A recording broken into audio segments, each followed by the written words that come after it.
শুভর কাছ থেকে অনির্বাণের সেনের অতীত জীবন সম্পর্কে সকল তথ্য কালেক্ট করার চেষ্টা করলো এবার ঈশা এবং অঞ্জন। হ্যাঁ বন্ধুরা, ভিডিওতে লাইক দিয়ে দেখতে থাকুন।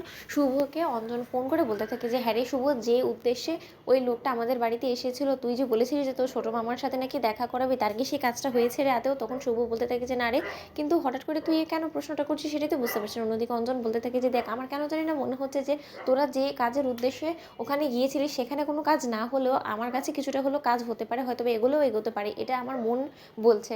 তুই প্লিজ একটা কাজ করবি, কোনো রকম কোনো প্রশ্ন না করে অনির্বাণ সেন সম্পর্কে আমাকে ইচ অ্যান্ড এভরি ডিটেলস একটু তুই আমাকে পিডিএফ করতে পারবি? যদি এটা করিস তাহলে আমার অনেক বড্ড বেশি হেল্প হতো। অন্যদিকে শুভ বলতে থাকে যে কেন রে, তুমি একটা কথা বলতো, তোর কি কোনো মতে এই গোটা বিষয়টা সম্পর্কে কোনো কিছু সাসপিশিয়াস মনে হয়েছে রে অঞ্জন? তার জন্যই কি তুই এরকম সব ইনফরমেশন কালেক্ট করার চেষ্টা করছিস না কি?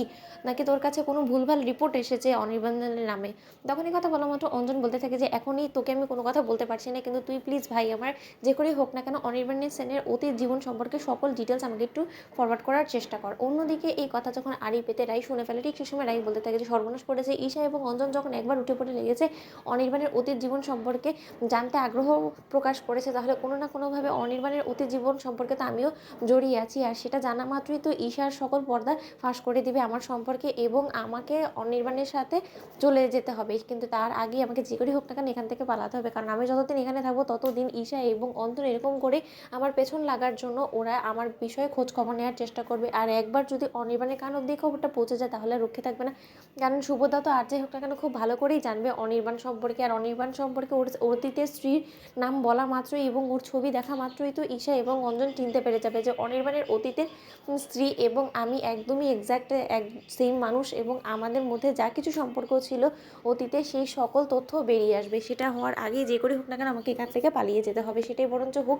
কারণ এখানে আমি আর কোনো মতেই থাকতে পারবো না, কারণ এখানে থাকাটা আমার জন্য যথেষ্ট পরিমাণে রিস্কি হয়ে উঠবে। অন্যদিকে যখন অনির্বাণকে না জানিয়ে শুভ সকল ডিটেলস ঈশা এবং অঞ্জনের হাতে দিয়ে দেয়, ঠিক সেই সময় ঈশা এবং অঞ্জন বলতে থাকে যে এখানে তো ওর ম্যারিটিয়াল সব ডিটেলস থেকে শুরু করে সব কিছুই আছে, কিন্তু ওর স্ত্রী দেখতে কীরকম সেটা তো আমাদের কাছে এখনও পর্যন্ত ইনফরমেশনই নেই। তাহলে আমরা কী করে এবার মেলাবো যে তার স্ত্রী এবং আমাদের এখানে যে একে আমরা অনামিকা বলে পরিচয় দিয়ে রেখেছি সে এক্স্যাক্টলি সেম বলো তো?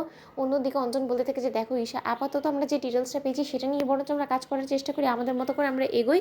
তারপরে কোনো না কোনোভাবে তো অবশ্যই আমরা কোনো না কোনো কাগজের ঘাটা দেওয়া মাত্রই তো আমরা তার স্ত্রীর কোথাও না একটা কোথাও ছবি তো অবশ্যই পাবো, তাই না?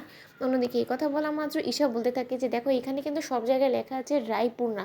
রায়পূর্ণা সেই ব্যক্তিটা আসলে ঠিক কে আর দেখতেই বা কীরকম সেটা আমাদেরকে বের করতে হবে। তুমি বরঞ্চ শুভদা তো নিশ্চয়ই অনির্বাণ সেনের বিয়েতে গিয়েছিল, তার কাছে নিশ্চয়ই ছবি আছে, সেই ছবিটা চাও। তোমাদের ভিডিও ভালো লাইক শেয়ার করে সাবস্ক্রাইব করতে ভুলো না।